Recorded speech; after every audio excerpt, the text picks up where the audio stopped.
আজকে চলচ্চিত্রেতে কেস কেন আমি এটা বুঝি না। একমাত্র নিপুণ প্রয়োজনে আইসা চেয়ারে বসে নিপুণ চেয়ার থেকে উঠে গেছে।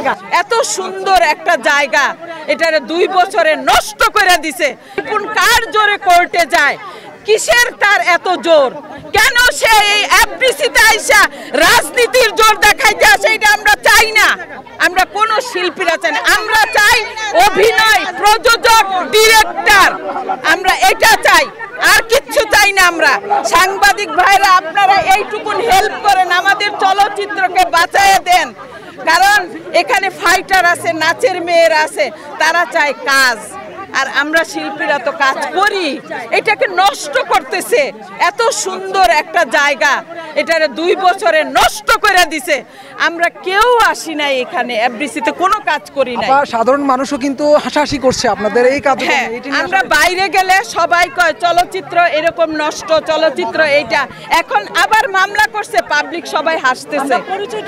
আমরা এই পরিচয় দিতে পারছি না। আজকে আমাদের বঙ্গবন্ধু শেখ মুজিবুর রহমান এই এফডিসি তৈরি করে দিয়ে গেছে, শিল্পীরা বাঘের মতো চলছে।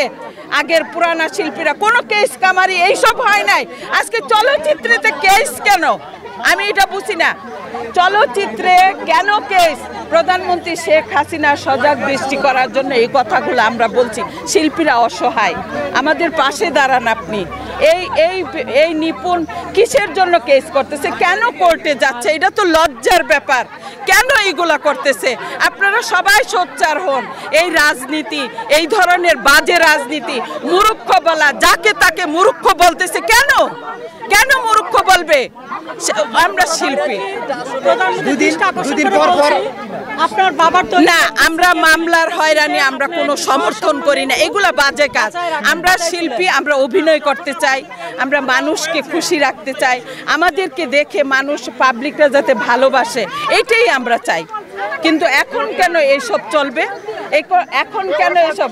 আমাদের প্রধানমন্ত্রী শেখ হাসিনার কাছে একটাই অনুরোধ, এই বাজে নোংরামি, এইসব কেস, এইসব কোর্ট কাছারি, এইসবে যাতে আমাদের কোনো শিল্পী যাতে না যায় আগের মতো। আসলে বাতিল কেন দিছে? বাতিলটা আগে সবাই বড় বড় আর্টিস্টরাই দিছে। কেন দিছে? ওদের কাজ নাই, ওরা কাজ করে না। যারা চাইছে যে এটা সৌন্দর্য রাখার জন্য, কিন্তু ওরারে আইনা সে এই কাজগুলা করতেছে নিপুণে।